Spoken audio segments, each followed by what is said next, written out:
আসসালামু আলাইকুম।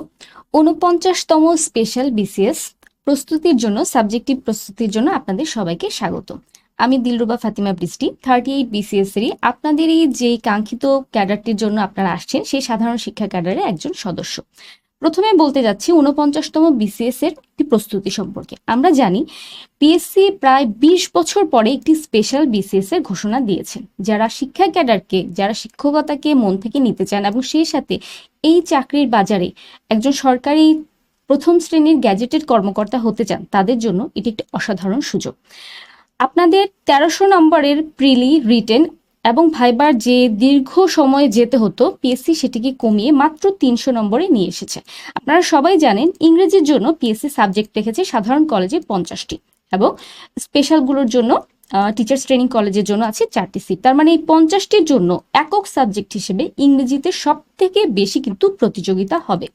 এখানে আমাদের বুঝতে হবে যে আগে যেখানে এমসিকিউ পরীক্ষার মধ্যে প্রিলিমিনারি মার্কসটাকে আমরা কাট মার্কস কত সর্বনিম্ন হলে পাশ করে যাব এই জিনিসটাকে চিন্তায় রাখতাম, এখন কিন্তু আমাদের চিন্তা হতে হবে সম্পূর্ণ ভিন্নভাবে। কারণ এখন আমাদের চিন্তা করতে হবে আমরা এখানে ভুল করার অপশন নেই। মিনিমাম 65% মার্কস আপনাকে ক্যারি করতে হবে ভাইভাতে বসার জন্য, কারণ এখানে সর্বনিম্ন বলে কিছু হবে না, এখানে হবে সর্বোচ্চ।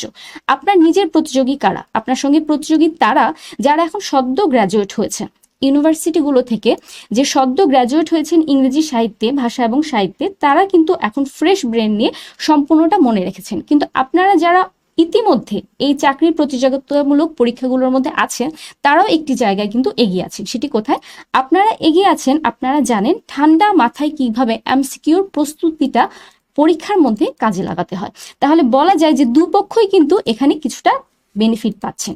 তাহলে আমরা যদি এবার প্রশ্নটাকে একটু বিশ্লেষণ করতে যাই,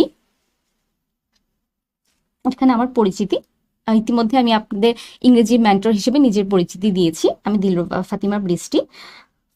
যারা এই ক্যাডারে আসবেন তাদেরই সিনিয়র হয়ে যাব। এবার আসুন আমরা বলি সিলেবাসটাকে নিয়ে প্রথমে আমরা একটু কথা বলবো। ইংরেজি সাহিত্যের এই সিলেবাসটি কিন্তু পার্ট 1 এবং পার্ট 2-তে আছে, এবং ইংরেজি সাহিত্যে শেক্সপিয়ার এবং বাংলা সাহিত্যে রবীন্দ্রনাথ ঠাকুর ছাড়া পুরো সাহিত্য জগৎটাই কিন্তু বলা যায় অচল, এবং পরীক্ষার ক্ষেত্রেও পিএসসি ঠিক একই নীতি অবলম্বন করেছেন। আমরা যদি দেখি যে পার্ট 1-এর মধ্যে মার্কস আছে 50, এবং পার্ট 1-এ শেক্সপিয়ার টু রোমান্টিক পিরিয়ডের মধ্যে গ্রুপ একে শুধু শেক্সপিয়ার, উইলিয়াম শেক্সপিয়ার 25 নম্বর কভার করছেন। 25 নম্বরের জন্য আপনাকে পড়তে হবে 5টি প্লে। এর মধ্যে আছে হেমলেট, কিং লিয়ার, ম্যাকবেথ, ওথেলো, দ্য টেম্পেস্ট। প্রথম 4টি উইলিয়াম শেক্সপিয়ারের বিশ্ববিখ্যাত ট্র্যাজেডি, আপনারা সবাই জানেন, এবং শেষটি কিন্তু ট্র্যাজিক কমেডি। এখানে আমরা আগে ইংরেজির যে সাহিত্যের যে প্রশ্নগুলো দেখেছি, সেই প্রশ্নগুলোর মধ্যে দেখেছি খুব ওপর লেভেল থেকে, ইংরেজি সাহিত্যের ছাত্রছাত্রী মাত্রই আপনারা বুঝতে পারবেন খুব ওপর লেভেল থেকে প্রশ্নগুলো হতো, জনরগুলো, ক্যারেক্টারগুলো, দু একটা কোটেশন। কিন্তু এবার কিন্তু প্রশ্ন আর এরকম হবে না। আশা করা যেতে পারে যে প্রশ্ন এবার একেবারে সারফেস লেভেল থেকে একটু রুট লেভেলের দিকে চলে যাবে। এবার আসুন গ্রুপ বিতে। গ্রুপ বিতে মার্কস কিন্তু আবার 25। সেখানে আপনাদের আছেন John Milton, Jonathan Swift, William Wordsworth, Samuel Taylor Coleridge, Percy Bysshe Shelley, John Keats এবং জেন অস্টিন। মানে রোমান্টিক এবং সবার শেষে অ্যান্টি রোমান্টিক একজন নভেলিস্ট। তো আমরা আজকে প্রথম ক্লাসটি শুরু করব হচ্ছে উইলিয়াম শেক্সপিয়ারকে নিয়ে, কারণ উইলিয়াম শেক্সপিয়ারের উপরে মনে রাখতে হবে 25টি নাম্বার। উইলিয়াম শেক্সপিয়ারের টপিক 1-এর জন্য আমরা সিলেক্ট করেছি 3টি প্লে: হেমলেট, কিং লিয়ার, ম্যাকবেথ। এবার আসি ক্লাস ওভারভিউতে। আজকে আমরা কি কি নিয়ে কথা বলবো। প্রথমে উইলিয়াম শেক্সপিয়ারের একটি বায়োগ্রাফি নিয়ে, শর্ট একটি বায়োগ্রাফি নিয়ে কথা বলবো, কারণ যেহেতু আমাদের এটি প্লে এবং প্লেগুলো থেকে আমরা অনেক ডিটেলসে পড়বো, সময় এবং সবকিছু মিলিয়ে আমরা বায়োগ্রাফি সম্পর্কে কিছুটা আইডিয়া রাখবো। কারণ আপনাদের কিন্তু ইংরেজি সাহিত্যে এই 200 নাম্বারের মধ্যে 105 নাম্বার এখানে কভার হচ্ছে। বাকি 5 কোথায়? বাকি 5 ইংরেজিতে, যেখানে আপনারা সাহিত্যে 5 মার্কস পাচ্ছেন। আর বায়োগ্রাফির অবশ্যই পড়তে হবে, একটু মনেও রাখতে হবে।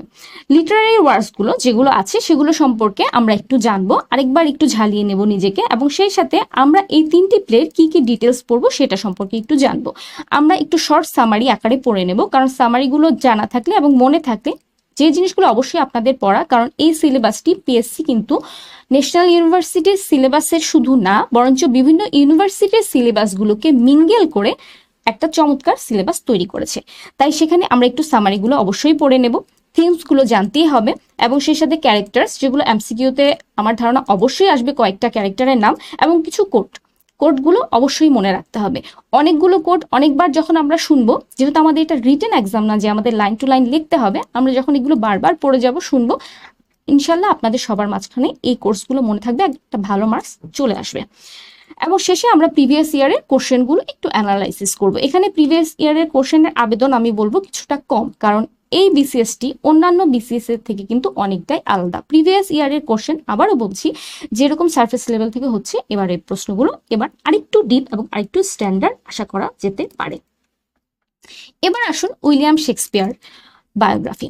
আমরা জানি উইলিয়াম শেক্সপিয়ার বার্ড অফ এভেন বা ন্যাশনাল পয়েট অফ ইংল্যান্ড, যাই বলুন, উইলিয়াম শেক্সপিয়ার এই উইজার্ড, উনি নিজেই কিন্তু ইংরেজি সাহিত্যের একটি বড় অংশকে দখল করে নিয়েছেন। তার আর্লি লাইফ সম্পর্কে একটু বলি। উনি জন্ম নিয়েছিলেন, ধারণা করা হয় 23শে এপ্রিল 1564 সালে। ধারণা করা হয় কেন বলি, কারণ এটা মূলত ওনার খ্রিস্টান ধর্মে ব্যাপটাইজ করার তারিখ। এক্সাক্ট ডেটটি বোঝা যায় না। এবং William Shakespeare is believe two B born in April 23, 1564 in Stratford আপন এভন, ইংল্যান্ড। এই ইংল্যান্ডের এই অংশটি তিনি জন্মেছিলেন, এবং এখানে মূলত তার ব্যাপটাইজ করার তারিখটি জনপ্রিয় হওয়ার কারণ এই জন্য যে উইলিয়াম শেক্সপিয়ার 1616 সালে যখন মৃত্যুবরণ করেন, সেই তারিখটিও কিন্তু ছিল 23শে এপ্রিল। এই জন্য ওনার যারা বায়োগ্রাফার ছিলেন তাদের মধ্যে এই তারিখটি জনপ্রিয়। আমরা এই তারিখটিকে উইলিয়াম শেক্সপিয়ারের জন্ম তারিখ হিসেবে ধরে নিতে পারি। মাঝে মাঝে অবশ্য প্রশ্নে উইলিয়াম শেক্সপিয়ারের 23, 22 এবং 24 এই তিনটি প্রশ্নের মধ্যে মাঝে মাঝে একটু কনফিউশন দেখা দেয়, কিন্তু যেহেতু বেশিরভাগ সোর্স থেকেই 23টি আছে, উইকিপিডিয়া হতে শুরু করে ব্রিটানিকা অধিকাংশ সোর্সে আছে, আমরা 23টিকে ধরে নিতে পারি। এবং এই ধরনের কনফিউজিং প্রশ্নগুলো যখন আসবে, চেষ্টা করবেন কনফিউজিং প্রশ্নগুলোকে সব থেকে কাছাকাছি যে প্রশ্ন, সেই উত্তরটি দিতে। এবার আসুন উইলিয়াম শেক্সপিয়ারের প্যারেন্টস সম্পর্কে। জন শেক্সপিয়ার এবং ম্যারি আর্ডেন ছিলেন উইলিয়াম শেক্সপিয়ারের বাবা মা। এগুলো সম্পর্কে আমরা খুব বেশি বায়োগ্রাফিতে আমরা খুব বেশি সময় নিব না, কারণ আমাদের প্লেতে একটু ডিটেলস আলোচনায় যেতে হবে। Education, he is likely attended the King's New School in Stratford, where he would have studied Latin and classical literature, because at the time William Shakespeare biography was not that much in details written, so এখানে probably শব্দটা অনেক বেশি আছে। তো ধারণা করা হয় যে উনি ল্যাটিন এবং ক্লাসিক্যাল এই জিনিসগুলো তার ওখানে গ্রামার স্কুলগুলোতে পড়েছিলেন। উইলিয়াম শেক্সপিয়ারের বিয়ে সম্পর্কে কিন্তু বেশ বহুল চর্চিত, এবং যেহেতু একটু ডিটেলস থেকে আসবে, জেনে নেওয়া ভালো। উইলিয়াম শেক্সপিয়ারের বিয়ে হয়েছিল 1582-তে, মাত্র 18 বছর বয়সে, এবং যার সঙ্গে বিয়ে হয়েছিল অ্যানি হ্যাথওয়ে, হি ওয়াজ 26, 8 বছরের বড়। এই বিয়েটি নিয়ে পরবর্তীতে অনেক কন্ট্রোভার্সিও হয়েছে, এবং শেষে উইলিয়াম শেক্সপিয়ার যখন মৃত্যুর পরে তার হাউস হোল্ডের সেকেন্ড বেস্ট বেডটি শুধুমাত্র তাকে উইলে রেখে দিয়েছিলেন, সেটা নিয়েও আলোচনা হয়েছিল। এগুলো সম্পর্কে আমরা একটু জেনে নিব। ভাইবাতেও যেহেতু আপনাদের 1 ঘন্টার ভাইবা হয়তো হতে পারে, সেই ভাইবা সম্পর্কে আপনাদের কাজে লাগবে। এবার আসুন চিলড্রেন ইম্পর্টেন্ট এই জন্য যে উইলিয়াম শেক্সপিয়ারের 2 কন্যা এবং একটি পুত্র সন্তান ছিল, সুজানা, হ্যামনেট এবং জুডিথ। এর মধ্যে হ্যামনেট এবং জুডিথ ছিলেন টুইন। হ্যামনেট মারা যায় মাত্র 11 বছর বয়সে, এবং এই মৃত্যুটি উইলিয়াম শেক্সপিয়ারকে, ধারণা করা হয় যে হ্যামলেট লেখার জন্য উইলিয়াম শেক্সপিয়ারকে অনেক বেশি পরবর্তীতে ইনফ্লুয়েন্স করেন। ট্র্যাজেডি, আর ওনার ছেলের মৃত্যু, এই হ্যামলেটের মৃত্যুটি ওনার জীবনে অন্যতম ট্র্যাজেডি হিসেবে কাজ করে। এবার আসুন ক্যারিয়ার ইন লন্ডন, কারণ উইলিয়াম শেক্সপিয়ারের গ্লোব থিয়েটার প্রতিষ্ঠার প্রশ্নটা কিন্তু আগের বিসিএস গুলোতে মাঝে মাঝে এসেছে। এই জন্য আমরা এই ক্যারিয়ার ইন লন্ডনটা এক নজরে একটু দেখে নিব। প্রথম কথা বলি যে উইলিয়াম শেক্সপিয়ারের যেমন 1589 থেকে 1613 পর্যন্ত ওনার লিটারারি ক্যারিয়ারের বেস্ট টাইম বলা হয়, তেমনি একটা সময় ছিল উইলিয়াম শেক্সপিয়ার যখন স্ট্রাগল করছিলেন লন্ডনে নিজেকে স্টাবলিশ করার জন্য, এই সময়টিকে বলা হয় তার জীবনের লস্ট ইয়ার। হিস্ট্রিক্যালি ওই সময়টায় অত বেশি অ্যাক্টিভিটি তার পাওয়া যায় না। অ্যাক্টিভিটি বলতে মূলত লিটারারি অ্যাক্টিভিটি। ওই সময় তিনি একজন থিয়েটার কর্মী হিসেবে এবং সেই সাথে অ্যাক্টর হিসেবে এবং পরবর্তীতে একজন থিয়েটারের প্রতিষ্ঠাতা হিসেবে কাজ করছিলেন। পরবর্তী ফল কিন্তু আমরা দেখতেই পাই। তো এই সময়টা, দ্য পিরিয়ড বিটুইন 1585 অ্যান্ড 1592, এই সময়টাকে আমরা লস্ট ইয়ার হিসেবে কনসিডার করি। এবার দেখা যাক, in 1592 he had established himself in the London theatre scene as both an actor and a playwright right.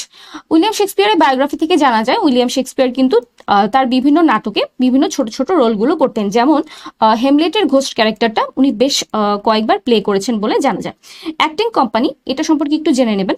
Acting company বলতে মূলত তিনি দুটো জিনিসের সাথে লিঙ্ক ছিলেন। এক, গ্লোব থিয়েটার, যেটা আমরা খুব বেশি জানি। আরেকটা যেটা ছিল, তিনি একজন ফাউন্ডিং মেম্বার হিসেবে ছিলেন লর্ড চেম্বারলিস ম্যান নামের একটি থিয়েটার কোম্পানির সাথে, যা পরবর্তী রানী এলিজাবেথের মৃত্যুর পর কিং জেমসের বদান্যতা লাভ করার পর এটির নাম হয়ে যায়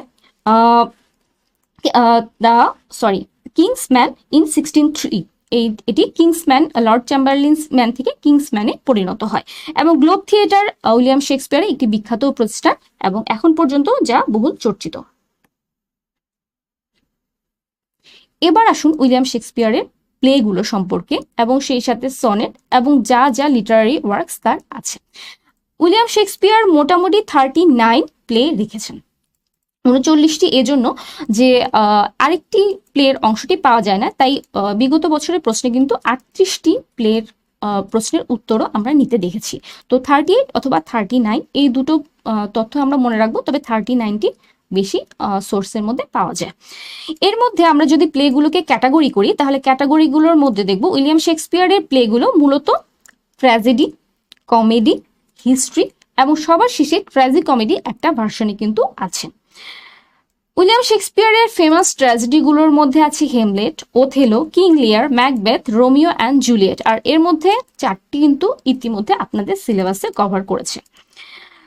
এবং সেই সাথে ফেমাস যে কমেডিগুলো আছে সেগুলোর মধ্যে আছে Midsummer Night's Dream, the Merchant of Venice, Much Ado About Nothing and 12th Night. এগুলো শুধু জেনে যাব, ডিটেলস জানার দরকার নেই আপাতত। ফেমাস হিস্ট্রিক্যাল প্লেগুলোর মধ্যে আছে Richard the third, Henry the fourth and Henry the fifth. William Shakespeare ধারণা করা হয় উনি 154টি সনেট লিখেছেন, যেগুলো পাবলিশ হয়েছিল 69-এ। এবং সেই সাথে তিনি দুটি লং ন্যারেটিভ পয়েম বা আখ্যায়িক কবিতা দুটি লিখেছিলেন, Venus and Adonis and the Rape of Lucas.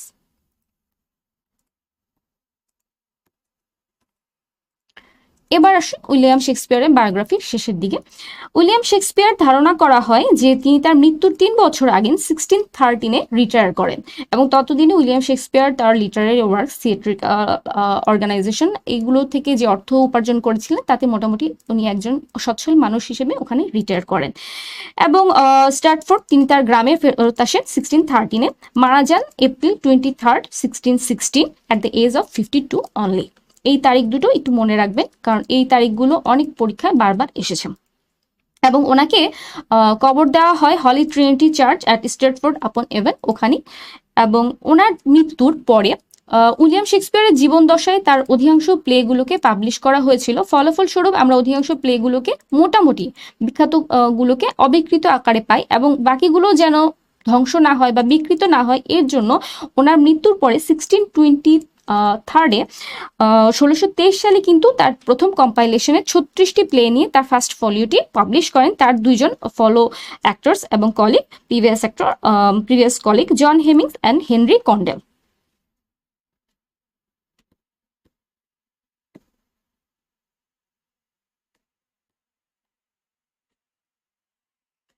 এতক্ষণ পর্যন্ত আমরা বায়োগ্রাফিতে গেলাম, এবার আমাদের মূল যে টপিক আলোচনা সেগুলিতে চলে আসব। প্রথমে আমাদের সিলেবাসে আছে উইলিয়াম শেক্সপিয়ারের বিখ্যাত ট্র্যাজেডি হেমলেট।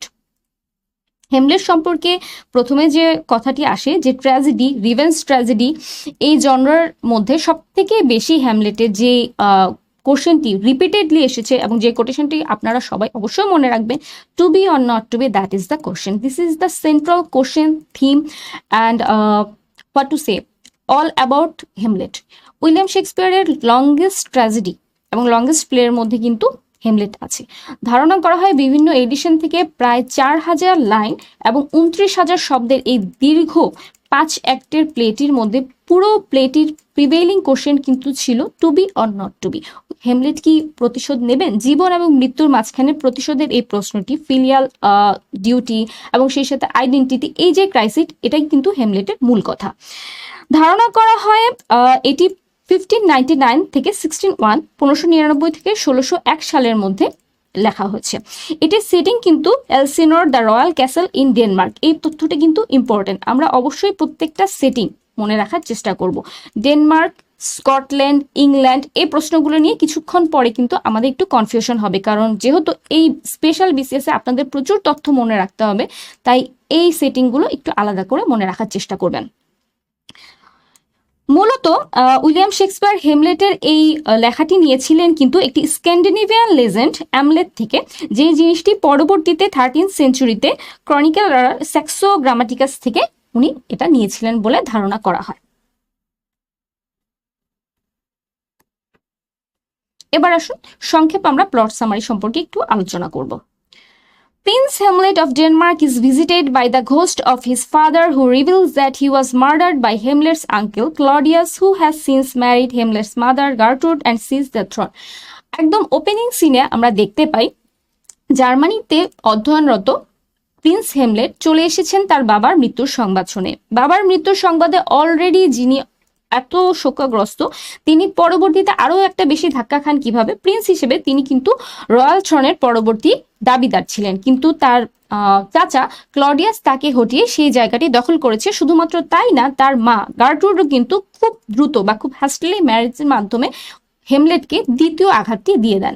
তার মানে একজন প্রিন্স যিনি অলরেডি তার বাবাকে হারিয়ে শোকে মুহ্যমান, এই অবস্থা তার মায়ের বিয়ে এবং সেই সাথে যে তার বাবাকে হত্যা করেছে বলে তার বাবার আত্মা, ঘোস্ট যাই বলি, তাকে বলছে সেই মানুষটি কিন্তু তার মায়ের স্বামী হয়ে গেছে এবং তার সিংহাসনের দাবিটাকে উপেক্ষা করেছে।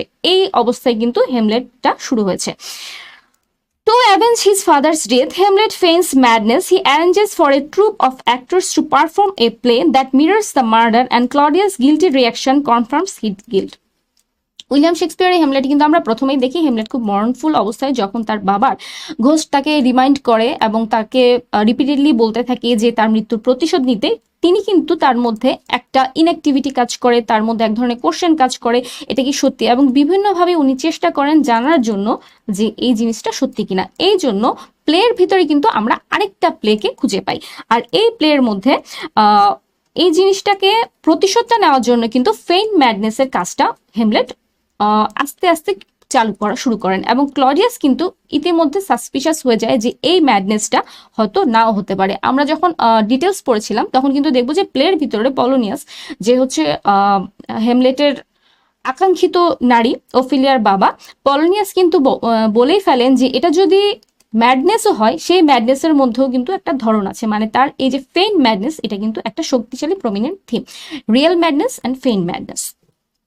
তো যাই হোক, এখানে হেমলেট হচ্ছে পিতার মৃত্যুর এই জিনিসটির সাথে ক্লডিয়াস, তার চাচা ক্লডিয়াস সরাসরি সংযুক্ত কিনা সেটিকে নিশ্চিত হওয়ার জন্য এখানে আরেকটি প্লের অংশ, প্লেকে একটা ট্রুপের অংশ হিসেবে একটা প্লে মঞ্চস্থ করে, এবং এই প্লের মধ্যে তিনি তার ক্লডিয়াসের রিয়াকশন এবং সেই সাথে তার মা গার্ট্রুডের রিয়াকশন দেখে নিশ্চিত হন যে হ্যাঁ, তার এই মৃত্যুর জন্য, তার বাবার মৃত্যুর জন্য ক্লডিয়াস কিন্তু দায়ী।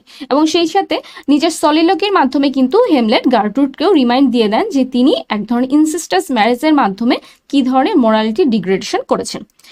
Hamlet's erratic behavior leads to the accidental killing of the courtier Polonius, and his daughter Ophelia goes mad and drowns.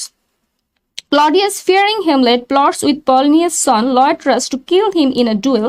The plot goes awry, resulting in the death of Gertrude, Leotrus, Claudius, and finally Hamlet himself, who manages to kill his uncle before he dies.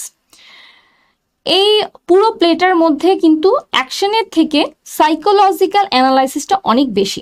আমরা দেখি যখন Hamlet নিশ্চিত হন যে হ্যাঁ, এবার প্রতিশোধ নেওয়া যায়, কারণ ক্লডিয়াসই আমার বাবার হত্যার জন্য দায়ী, তারপর আমরা দেখতে পাই যে হেমলেটের বিভিন্ন অ্যাক্টিভিটি অলরেডি ক্লডিয়াসকে তখন সন্দেহগ্রস্ত করে ফেলেছে, এবং সে পলোনিয়াসের মাধ্যমে তার উপর নজর রাখছে, এবং এই পলোনিয়াসের বিশ্বাস করানোর জন্য এবং সবাইকে বিশ্বাস করানোর জন্য যে এই ফেইন্ট ম্যাডনেসটা রিয়েল ম্যাডনেস, অ্যাক্সিডেন্টলি কিন্তু তিনি ওফিলিয়ার বাবা পলোনিয়াসকে হত্যা করে ফেলেন। পরবর্তীতে যেটা ওফিলিয়া, যাকে আমরা প্লেতে খুবই একজন ফিলিয়াল ডটার হিসেবে দেখব, এবং বাবার সম্মতি না থাকার জন্যই কিন্তু সে প্রিন্স হেমলেটকেও ফিরিয়ে দিয়েছে, যেটা তার এই ট্র্যাজেডির অন্যতম আরেকটা কারণ। সে অফিলিয়া কিন্তু শোকগ্রস্ত হয়ে পানিতে ডুবে মারা যান এবং হেমলেটের মৃত্যুটাও কিন্তু হয় ওফেলিয়ার ভাই বা পলোনিয়াসের ছেলে লয়েট্রেসের হাতে। কিন্তু এখানের মধ্যেও ক্লডিয়াস ষড়যন্ত্র করেন। ষড়যন্ত্রটা ছিল যে সোর্ডের মধ্যে, লয়েট্রেসের সোর্ডের মধ্যে বিষ ছিল এবং সেই বিষের আঘাতে কিন্তু হেমলেটও মারা যান এবং পরবর্তীতে লয়েট্রেসও মারা যান। এবং গার্ট্রুড নিজেও হচ্ছে ভুল করে বিষ খেয়ে মারা যান এবং সবার শেষে প্লের একদম শেষে হেমলেট ক্লডিয়াসকে হত্যার মাধ্যমে এই ট্র্যাজেডিতে বাবার হত্যার প্রতিশোধ নিয়ে এটি শেষ করেন। মূলত তাহলে প্লটটা হচ্ছে হেমলেট, প্রিন্স হেমলেটের বাবা কিং হেমলেটের মৃত্যুর প্রতিশোধ নেওয়ার জন্য। এবং এই মৃত্যুর প্রতিশোধ নেওয়ার ব্যাপারে এত কালক্ষেপণের মূল কারণ হচ্ছে এখানে অনেকগুলো প্রশ্ন জড়িত। প্রথম কথা হচ্ছে তার নিজের ফিউচার। এই ধরনের একজন প্রিন্স একজন এক্সিস্টিং রাজাকে যখন হত্যা করতে যাবেন তখন এই ব্যাপারটার মধ্যে অনেক বেশি ক্যাওস হবে এবং উনি জানতেন যে এই হত্যাটার সাথে সাথে তার জীবনও বসানো হয়ে যাবে। এই জন্যই to be or not to be, that is the question. Is revenge or than life? এই কোশ্চেনটা কিন্তু বারবার চলে আসবে। এবার আসি মেন ক্যারেক্টারগুলো। আমি আপনাদের বারবার বলছি সবগুলো ক্যারেক্টার লিস্ট ধরে ধরে মেন ক্যারেক্টারগুলো অবশ্যই মনে রাখার চেষ্টা করবেন, তারপরে চেষ্টা করবেন একটু ক্যাটাগরাইজ করে মেমোরাইজ করার জন্য। কিরকম? যেমন মনে করুন যে প্রোটাগনিস্ট, প্রত্যেকটি প্লের প্রোটাগনিস্টকে, হেমলেটের মধ্যে হেমলেট, এটা আমরা নেম ক্যারেক্টার এমনিতে বুঝে যাচ্ছি, ম্যাকবেথকে বুঝে যাচ্ছি, ওথেলোকে বুঝে যাচ্ছি, কিন্তু টেম্পেস্টের মধ্যে কিন্তু আমাদের একটু বুঝতে হবে যে প্রসপ্যারো, কারণ ওখানে নামটা সরাসরি ওভাবে নেই। তারপর মনে করেন ফিমেল ক্যারেক্টারগুলো যদি আলাদা করে আসে, যদি প্রশ্ন এমনভাবে আসে যে এখানের মধ্যে ফিমেল ক্যারেক্টার কে, তাহলে মনে করেন গার্ট্রুড, ওফেলিয়া, লেডি ম্যাকবেথ, এদের মধ্যে ডিফারেন্স যদি আসে বা এর সাথে যদি আমি মিরান্ডাকে যোগ করে দিই তাহলে কিন্তু ডিফারেন্সটা অন্যরকম হতে পারে। যেমন প্রথম তিনজন ছিলেন ট্র্যাজেডির ক্যারেক্টার এবং শেষে মিরান্ডা কিন্তু ছিলেন ট্র্যাজিকমেডির ক্যারেক্টার। তো আমরা যখন এই ধরনের কোনো অড কোশ্চেন পাবো তখন আমরা বোঝার চেষ্টা করব যে এই জনরাটা কি ছিল, ক্যারেক্টারটা কি ছিল, ক্যারেক্টারটা কি হ্যাপি ছিল, এর কি সুপার ন্যাচারাল ছিল, প্রোটাগনিস্ট ছিল। আমরা ওই ক্যারেক্টারগুলোকে একটু মনে রাখার চেষ্টা করবো। So character is very important for your this BCS examination. যাই হোক, ক্যারেক্টারগুলো একটু দেখি। মেন ক্যারেক্টার অবশ্যই প্রথম আসবেন Hamlet, the prince of Denmark, a tormented and intellectual young man seeking revenge for his father's murder. William শেক্সপিয়ারের হেমলেট স্মরণীয় character. আমার মনে হয় এটা আপনারা কেউ ভুলবেন না। যে জিনিসটা একটু মনে রাখার সেটা হচ্ছে উনি কোথাকার prince, prince of Denmark. Claudius, Hamlet's uncle and the new king of Denmark, the king's antagonist, sorry play's antagonist. Hamlet যদি প্রোটাগনিস্ট হন, ক্লডিয়াস অ্যান্টিগনিস্ট। তাহলে উনি কি ছিলেন? এই প্রশ্নটা কিন্তু আসতে পারে। হেমলেটের চাচা এবং সেই সাথে new king. Gertrude, the queen of Denmark and Hamlet's mother. আমরা যখন আলাদা করে হেমলেট পড়তে যাব তখন কিন্তু গার্ট্রুডকে মনে রাখা সহজ, কিন্তু যখন আমরা যদি আবার রানী হিসেবে মনে রাখতে যাই অনেকগুলো ক্যারেক্টার তখন একটু কঠিন হতে পারে। এজন্য আলাদা আলাদা করে আপনারা দয়া করে নামগুলো আলাদা করে খাতায় রেখে রেখে যদি পড়েন তাহলে খুব ভালো হবে। এবার আসুন দ্য ঘোস্ট। শেক্সপিয়ারের প্লেগুলোর মধ্যে সুপার ন্যাচারাল এলিমেন্ট অনেক বেশি আসে এবং এই ঘোস্ট কিন্তু একটা ইম্পর্টেন্ট ক্যারেক্টার এখানে। The spectre of the murdered king Hamlet, যাকে আমরা প্রথমে প্লের একদম প্রথমে পেয়ে যাই ক্যাসেলের বাইরে এবং তিনি বারবার রিমাইন্ড করে কিন্তু এই পুরো ট্র্যাজেডিটা ঘটান। So ghost is very important. Polonius, the lord chamberlain of the Danish court, father of Laertes and Ophelia. পলোনিয়াসের কিন্তু বেশ কিছু কোটেশন আছে যেগুলো এবার আসতে পারে, কারণ পলোনিয়াসের মুখ থেকে কিন্তু আমরা অনেকগুলো কথা শুনি, brevity is the soul of wit, এ ধরনের কথা, এবং সেই সাথে though it's madness it has a kind, এ ধরনের কিছু কোটেশন কিন্তু বেশ ফেমাস, ম্যাক্সিমের মতো কোটেশন কিন্তু পলোনিয়াসের মুখ থেকে এসেছে। এবং পলোনিয়াসকে কিন্তু হেমলেট কি বলে সম্বোধন করেছেন সেটাও আসতে পারে, যে ফিশ মঙ্গার। উনি ওনার কন্যাকে অনেকটা পণের মতো ব্যবহার করেছিলেন, সেই জন্য কিন্তু ফিশ মঙ্গার হিসেবে হেমলেট তাকে সম্বোধন করেছিলেন। এই প্রশ্নটাও আসতে পারে, কারণ এবারের প্রশ্ন আশা করি একটু ডিটেলস প্রশ্ন আসবে, কারণ আপনারা বুঝতেই পারছেন কত ইম্পর্টেন্ট এইখানে এই প্রশ্ন করাগুলো। এবার আসুন ওফেলিয়া। ওফেলিয়া হচ্ছে Polonius daughter and with whom Hamlet is in love. তিনি পরবর্তীতে ট্র্যাজিকলি মারা যান কিভাবে? বাবার মৃত্যুতে শোকমান হয়ে, এবং সেই সাথে যখন হেমলেট তাকে প্রত্যাখ্যান করেন এবং তাকে বলে দেন যে গো টু নানারি, সেখানে কিন্তু আঘাত পেয়ে ওফেলিয়া মানসিক ভারসাম্য হারিয়ে পানিতে ডুবে মারা যান। এরপর আসুন Laertes, Polonius son who seeks to avenge his father's and sister's death. Laertes আর হেমলেটের মধ্যে একটা পার্থক্য, খুব স্পষ্ট পার্থক্য হচ্ছে লয়েট্রেস খুব ভালো মতোই জানেন তিনি কি করতে যাচ্ছেন। তিনি তার পিতার প্রতিশোধ নিতে কিন্তু দ্বিধা করেননি, যেটা হেমলেটকে পরবর্তীতে টর্মেন্ট করে, যে আমি আমার বাবার মৃত্যুর খবর জানার পরেও এতদিন অপেক্ষা করেছি, কিন্তু সেইখানে লয়েট্রেস কিন্তু এই ব্যাপারে খুব স্পষ্ট ছিলেন। So Laertes is also a important character. এবার আসুক হোরাসিও। উইলিয়াম শেক্সপিয়ারের হেমলেটের মধ্যে কিন্তু খুব ফেমাস একটা কোটেশন হচ্ছে, there are many things in heaven and earth Horatio than are dream team in your philosophy. তো এইটার জন্য হোরাশিও নামটা কিন্তু ইম্পর্টেন্ট, এবং এরকম প্রশ্নও আসতে পারে যে পুরো প্লের মধ্যে কোন ক্যারেক্টারটা শুধু এক্সিস্টিং বা বেঁচে আছেন। এখানে কিন্তু অধিকাংশ মানুষই এখন পর্যন্ত আমরা যাদের পেয়েছি সবাই কিন্তু প্লের শেষে মৃত্যুবরণ করেন, একমাত্র বাদ থাকেন কিন্তু হোরাশিও। এবার আসুন ফরটিনব্রাস এবং রোজেনক্রান্টজ এবং গুইলেনস্টার্ন, এরা কে ছিল? ফরটিনব্রাস ছিল the assertive and ambitious prince of Norway. ফরটিনব্রাসের অংশটা ছোট, কিন্তু এখানে ইম্পর্টেন্ট এই জন্য যে পোল্যান্ডের একটি ছোট্ট জমি নিয়ে যুদ্ধ করার জন্য নিশ্চিত মৃত্যু যেন কিন্তু তিনি তার সেনাবাহিনীকে পরিচালনা করছিলেন, যেটি হেমলেটের জন্য আরেকটি স্ট্রাইক ছিল যে তিনি কেন ডিসিশনটি নিতে পারছেন না। এবং পরবর্তী যারা রোজেনক্রান্টজ এবং গিলডেনস্টার্ন, এরা ছিলেন হেমলেটের বন্ধু, কিন্তু পলিনিয়াস তাদের ব্যবহার করেছিলেন তার বিরুদ্ধে ষড়যন্ত্র করার জন্য বা স্পাইং করার জন্য। তো এই পর্যন্ত আমাদের ক্যারেক্টারগুলো একটু ডিটেলস মনে রাখার চেষ্টা করবেন। আর মূলত এই পুরো পরীক্ষাটাই হবে যত বেশি তথ্য আপনারা মগজে রাখতে পারেন তার উপরে। এবার আসুন থিমের উপরে, রিভেঞ্জ। প্রথমেই বলা হয়েছে যে এই ট্র্যাজেডিটি কিন্তু একটি রিভেঞ্জ প্লে, পিতার মৃত্যু এবং তার প্রতিশোধ, এবং সেই সাথে মায়ের নিজের সিংহাসন হারানো এবং মায়ের বিয়ে, সবকিছু মিলে কিন্তু এই রিভেঞ্জটি হচ্ছে এই পুরো প্লেটির prominent theme. Appearance versus reality. Appearance versus রিয়েলিটির মধ্যে মূলত ক্লডিয়াসকে দেখা যাচ্ছিল প্রথম থেকে একজন শান্ত মাথার কিং, কিন্তু এখানে কিন্তু আমরা দেখি, এখানে একটা ফেমাস কোটেশনও আছে, something is rotten in the state of Denmark. ডেনমার্কে কিছু পচে যাচ্ছে। এমন একজন শাসক ছিলেন যার নিজেরই মোরালিটি ছিল না। মোরাল ডিগ্রেডেশন যদি কোনো দেশের শাসকের হয় তাহলে কিন্তু ওই দেশ চলতে পারে না। এই জন্য অ্যাপিয়ারেন্স ভার্সেস রিয়েলিটির মধ্যে আমরা দেখতে পাই যে যে কিং এর মধ্যে, ক্লডিয়াসের মধ্যে আমরা দেখতে পাই তাকে যা দেখাচ্ছে সে কিন্তু তা না। সে খুব বেনিফোলেন্ট মনে হয়। সে কিন্তু প্রথমেই হেমলেটকে রিমাইন্ড করে যে তুমি এত শোকে থেকো না, এবং ক্লডিয়াস এবং গার্ট্রুড দুজনেই কিন্তু হেমলেটকে এই ব্যাপারে বেশ সতর্কও করে যে তুমি এত লম্বা সময় ধরে কেন শোক করছো, কারণ তারা অলরেডি প্রথম সিনটায় আমরা পাই যে দেশ তখন সেলিব্রেট করছে নতুন রাজা রানীর মৃত্যুতে। তো অ্যাপিয়ারেন্সটা ছিল কাম, একজন বেনেভোলেন্ট রাজার, এবং যে হচ্ছে প্রিন্স হেমলেট সম্পর্কে যথেষ্ট সচেতন, কিন্তু মূলত তিনি কিন্তু হেমলেটকে মোটেই বিশ্বাস করছিলেন না এবং চেষ্টা করছিলেন হেমলেটকে মারার। তো অ্যাপিয়ারেন্স ইজ অলওয়েজ ডিসিভিং। তারপর রিয়েলিটি কি ছিল? রিয়েলিটি তো আমরা জানি এই একই জিনিস হেমলেটের ক্ষেত্রেও কিন্তু প্রযোজ্য। হেমলেট যে ফেইন্ট ম্যাডনেস দেখাচ্ছিলেন এবং হেমলেট যে কাজগুলো করছিলেন, দুটো কিন্তু আমরা তার যে সলিলোকুইগুলো সেটার মাধ্যমে পেয়ে যায়। আরেকটা কথা বলে রাখা ভালো যে হেমলেটের ট্র্যাজেডির মধ্যে সলিলোকুইগুলো, এই 7টা সলিলোকি কিন্তু খুবই গুরুত্বপূর্ণ প্রশ্ন। আপনারা এই পরীক্ষায় পাবেন, ভবিষ্যতে যে কোনো চাকরির পরীক্ষায় সলিলোকিগুলো অবশ্যই পাবেন। To be or not to be, that is the question, frailty, thy name is woman, এই সবগুলো কোটেশনগুলো কিন্তু সলিলোকি থেকে। এই 7টা সলিলোকিকে মনে রাখার চেষ্টা করবেন। এরপর আসুক ম্যাডনেস, রিয়েল ম্যাডনেস এবং ফেইন ম্যাডনেস। যেটা আমরা অফিলিয়ার ক্ষেত্রে রিয়েল দেখি, হ্যামলেটের মধ্যে কিন্তু ফেইন ম্যাডনেস দেখি, কিন্তু ম্যাডনেসেরও কিন্তু একটা স্টাইল ছিল এবং এটার একটা কারণ ছিল। সো এই ম্যাডনেসগুলো এটার বেশ স্ট্রং একটা থিম।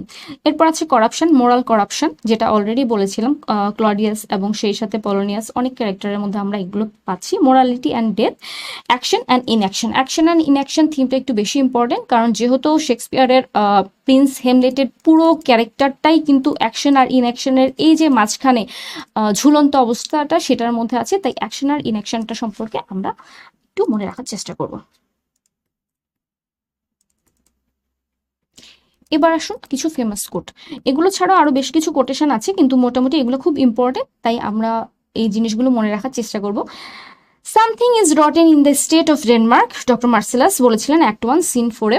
এই জিনিসটা মনে রাখার চেষ্টা করবেন, কারণ ডেনমার্কে বলা হচ্ছে যে পুরো ডেনমার্কের পুরো স্টেটটাই কিন্তু করাপ্ট হয়ে গেছে। রাজা করাপ্ট, এবং যে প্রিন্স হচ্ছেন যোগ্য তাকে দেওয়া হচ্ছে না। তো সবকিছু মিলে স্টেটটা কিন্তু বেশ রটেন। তারপর আসে to be or not to be, that is the question. হেমলেটের ওয়ার্ল্ড ফেমাস কোটেশন, এই জিনিসটা খুব বেশি ইম্পর্টেন্ট, মনে রাখবেন। অসংখ্যবার পরীক্ষায় এসেছে, আসতেও পারে নাও আসতে পারে, এই জন্য বলছি কারণ এটা অনেক বেশি কমন কোশ্চেন। যদি প্রশ্ন ব্যাংক অনুসারে হয় তাহলে হয়তো আসতে পারে, তবে আমার মনে হয় না এটা আপনারা কেউ ভুলবেন। Brevity is the soul of wit, এই জন্য বললাম যে পলোনিয়াস ইম্পর্ট্যান্ট ক্যারেক্টার, কারণ পলোনিয়াস বেশ কিছু ম্যাক্সিম লাইক কোটেশন কিন্তু ব্যবহার করেছেন। শেক্সপিয়ার বেশ কিছু চমৎকার কোটেশন তার মুখ দিয়ে বলেছেন। The place the thing wherein I will catch the conscience of the king, Hamlet.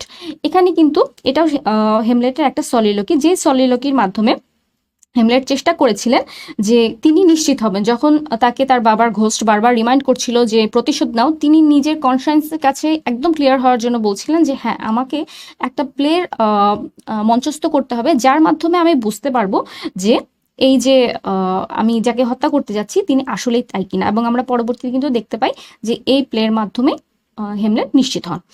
Good night sweet prince and the fires of angel sing thee to thy rest, Horatio. একদম সবার শেষে এটা দিয়ে কিন্তু প্রিন্স হেমলেটকে বিদায় জানানো হয়।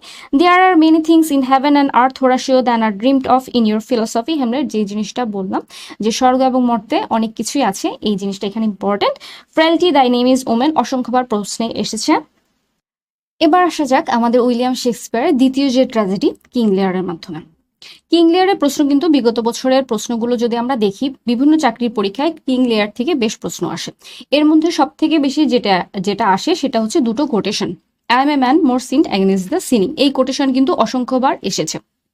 এবং কিং লিয়ারের মধ্যে ট্র্যাজেডির মধ্যে থেকে খুব বেশি প্রশ্ন আসেনি, এসেছে সাধারণত এটা কি ট্র্যাজেডি নাকি কমেডি। তো এই ধরনের মনে হয় না সহজ প্রশ্ন আপনারা আর পাবেন, যেহেতু আমরা একটু ডিটেলস আলোচনা করব। তো কিং লিয়ার থেকে আমরা এবার আলোচনায় চলে যাই। প্রথমে উইলিয়াম শেক্সপিয়ারের প্লে রাইট সম্পর্কে আর বলার কিছু নেই, জনরা হচ্ছে ট্র্যাজেডি, এবং এটা বিলিভ করা হয় যে ইটস রিটেন অ্যারাউন্ড 1605 to 1606। একদম নির্ভরযোগ্য তথ্য পাওয়া যায় না যেহেতু, তাই আমরা প্রবাবল ডেটটা ধরে নিব। অতটা ডিটেলস কোশ্চেন হয়তো আপনাদের আসবে না, তারপরে মনে রাখার খাতিরে যদি চেষ্টা করে মনে রাখলে ভালো। The more the ম্যারিয়ার। এবার আসুন সেটিংয়ে, অ্যানশিয়েন্ট ব্রিটেন হচ্ছে এর সেটিং। এই প্রশ্নটি ইম্পর্টেন্ট কেন? কারণ কিং লিয়ার কোথাকার কিং, এই প্রশ্নটা কিন্তু আসতে পারে। আর এখানে আমি বলেছিলাম যে আমরা যখন প্রথমে হেমলেটকে দেখেছি, হেমলেটের সেটিংয়ে প্রিন্স অফ ডেনমার্ক, এই জিনিসটা তখন মনে রাখা সহজ। কিন্তু আপনি যখন চারটা জিনিস মনে রাখতে যাবেন, যে হেমলেট কোথাকার প্রিন্স, উনি ডেনমার্কের; কিং লিয়ার কোথাকার কিং, উনি হচ্ছেন ব্রিটেন; তারপর আমরা যখন আবার ম্যাকবেথে যাব, সে কোথাকার, তিনি হচ্ছেন স্কটল্যান্ডে। তো এরকম করে আবার যখন ওথেলো আসবে, তখন হচ্ছেন উনি কি ভেনিস এবং সাইপ্রাসের সেটিংয়ে চলে যাব। তখন অনেকগুলো ইনফরমেশন কিন্তু মাঝে মাঝে প্যাচ লাগিয়ে দিতে পারে, এবং নেগেটিভ মার্কিং এর এই ফাঁকটা কিন্তু থাকতে পারে। তাহলে এটার সহজ উপায় হচ্ছে আমরা যখনই লিখবো, আমরা একটু পড়ার সাথে লিখে রাখবো, তাহলে কয়েকবার লিখলে এই জিনিসটা মনে থাকবে। কারণ আপনারা সবাই ইংরেজি সাহিত্যের এত বিশাল সিলেবাসগুলোকে কভার করে গ্রাজুয়েট হয়েছেন, অবশ্যই আপনাদের ব্রেন যথেষ্ট শার্প, বারবার বলার কিছু নেই। তো যাই হোক, এটা সেটিং হচ্ছে অ্যানশিয়েন্ট ব্রিটেনে। Source loosely based on the legend of the mythological layer of Britain. ব্রিটেনের যে মিথোলজিক্যাল সোর্সগুলো আছে, বিশ্বাস করা হয় কিং লিয়ারের ক্যারেক্টার ওখান থেকে নেওয়া হয়েছে। উইলিয়াম শেক্সপিয়ার কিন্তু অধিকাংশ নাটকই কোনো না কোনো সোর্স থেকে, কখনো কখনো কোনো অ্যানশিয়েন্ট বা কন্টেম্পোরারি প্লে থেকেও নিয়েছেন। যেমন হেমলেটের সোর্স কিন্তু উর হেমলেট নামে থমাস কিটের একটা নাটক থেকেও ছায়া নিয়েছিলেন। তো যাই হোক, এবার আমরা প্লট সামারিতে চলে আসি। এখানে কিন্তু দুটো প্লট, উইলিয়াম শেক্সপিয়ারের 12th নাইট, কিং লিয়ার, এ ধরনের প্লেগুলো ছাড়া অধিকাংশ প্লেগুলোতে সাবপ্লট কিন্তু অত বেশি প্রমিনেন্ট হয় না, কিন্তু এটার মধ্যে একটা সাবপ্লট আছে, এবং সাবপ্লটটা ইকুয়ালি ইম্পর্টেন্ট এই জন্য যে এখানের একটি ক্যারেক্টার কিন্তু আমাদের একদম শেষে ক্যাটাস্ট্রফিটা ঘটানোর জন্য সাহায্য করবেন। প্রথমে আসি main plot. Deceived by his two flattering daughters, King Lear banishes his honest daughter Cordelia. The two who remain betray him, driving him to madness. Cordelia returns to save him, but is defeated and killed. Lear then dies of a broken heart holding her body. King লিয়ারের জনপ্রিয় রূপকথা হিসেবে কিন্তু অনেকবার এটা সামারিও আপনারা পড়েছেন। এক রাজার 3 মেয়ে ছিল। রাজা বিশ্বাস করতেন যে ছোট মেয়ে তাকে সবচেয়ে ভালোবাসে। সম্পত্তি ভাগ বা রাজত্ব ভাগের মাঝখানে যখন তিনি জিজ্ঞেস করলেন যে তোমরা আমাকে কিরকম ভালোবাসো, তখন দুজন মেয়ে ফ্ল্যাটারি বা তোষামদের মাধ্যমে রাজত্বের সিংহভাগ যখন নিয়ে গেল, তৃতীয় জন দেখালো অনেস্টি, এবং অনেস্টির পুরস্কার স্বরূপ জুটলো কি নির্বাসন। এই গল্পটি কিন্তু আমরা এখানে মূলত এই জিনিসটা এখানে পাচ্ছি। তো এখানে কি ছিল, কিং লিয়ারের অনেস্ট ডটার কর্ডেলিয়াকে তিনি বিশ্বাস করতেন যে সব থেকে বেশি ভালো কিং লিয়ার বা বাবাকে সেই বাসে। কিন্তু যখন তিনি রিটায়ার করার ডিসিশন নিলেন, এবং কর্ডিলিয়াকে জিজ্ঞেস করা হলো যে তুমি আমার প্রতি কতটা লয়াল, তখন তিনি জানালেন যে একজন ডটারের যতটুকু লয়ালটি তার বাবার প্রতি থাকা উচিত ঠিক ততটুকু লয়ালটি আমি তোমাকে, ততটুকু ভালোবাসায় আমি তোমাকে দিব, কেননা আমি যদি আমার হৃদয়ের সবটুকু ভালোবাসা বাবাকেই দিই তাহলে আমার স্বামীর অংশ তো কিছুটা রয়ে যায়। তো এই অনেস্টি আমাদের ভালো লাগেনি। এবং সেই সাথে কিং লিয়ারের বাকি যে দুজন মেয়ে গনেরিল এবং রেগান, তারা কিন্তু ফ্ল্যাটারির মাধ্যমে, যেটা আমরা পরবর্তীতে জানতে পারি একেবারেই সত্য না, ফ্ল্যাটারির মাধ্যমে কিন্তু বাবাকে প্রচন্ড বড় বড় কথা বলে রাজত্বে বড় অংশ নিয়ে নেন। এবং পরবর্তীতে সব থেকে ভালোবাসার মেয়ে কর্ডিলিয়ার এই ধরনের অনেস্ট উত্তর তিনি সহ্য করতে পারেন না এবং তাকে নির্বাসন দেন। নির্বাসনে দেওয়ার সময় কেন্ট কিন্তু এর প্রতিবাদ করেন। একজন রাজ অংশের এবং এই প্রতিবাদের ফলস্বরূপ কিন্তু তাকেও নির্বাসন দেওয়া হয়। কিন্তু পরবর্তীতে কিং লেয়ার যখন দুই মেয়ের কাছে রিটায়ার করার পরে নিজের নাইটদের নিয়ে থাকতে যান, রেগান এবং গনেরিল দুজনেই কিন্তু খুব বিটার ওয়েতে তাকে ইনসাল্ট করে বের করে দেয় এবং চেষ্টা করে তার অথরিটিটাকে আরেকটু ছোট করে ফেলতে। এবং দুই সন্তানের কাছ থেকে এমন নির্মমভাবে প্রত্যাখ্যান হওয়ার পরে কিং লেয়ার কিন্তু শুধুমাত্র তার যে জেস্টার ফুল এবং সেই সাথে ছদ্মবেশী কেন্ট, এই দুজনের সাহায্য নিয়ে এই বাইরের স্টর্মে নিজেকে সার্ভাইভ করার চেষ্টা করেন। এবং বাইরের প্রকৃতির এই নিষ্ঠুর ঝড় এবং সেই সাথে নিজের হৃদয়ের যে ঝড়, এই দুটো জিনিস কিন্তু কিং লেয়ারের ট্র্যাজেডি অনেক অংশে এগিয়ে নিয়ে যায় এবং তার ফলাফল স্বরূপ তার মধ্যে যে ম্যাডনেস সেই জিনিসটি অকার করে। কিন্তু আমরা দেখি যে ফিলিয়াল ডিউটি হিসেবে কর্ডেলিয়া কিন্তু বাবার যখন এই অবস্থার খবর পান, তিনি কিন্তু তার সৈন্যবাহিনী নিয়ে বাবাকে উদ্ধার করতে চলে আসেন। এবং কর্ডেলিয়া ব্রিটেনের বাহিনীর কাছে পরাজিত হন এবং পরাজিত হওয়ার পরে তার মৃত্যুতে বাবা শোকগ্রস্ত হয়ে লেয়ার কিন্তু রিয়েল ম্যাডনেস এবং সবার শেষে ডেথের দিকে চলে যান। এবার আসুন সাবপ্লট, যেটা বললাম important. A parallel story follows the Earl of Gloucester who is deceived by his illegitimate son Edmund into believing his legitimate son Edgar is plotting against him. Edgar flees and disguises himself as the mad beggar named Poor Tom. Please remember this name.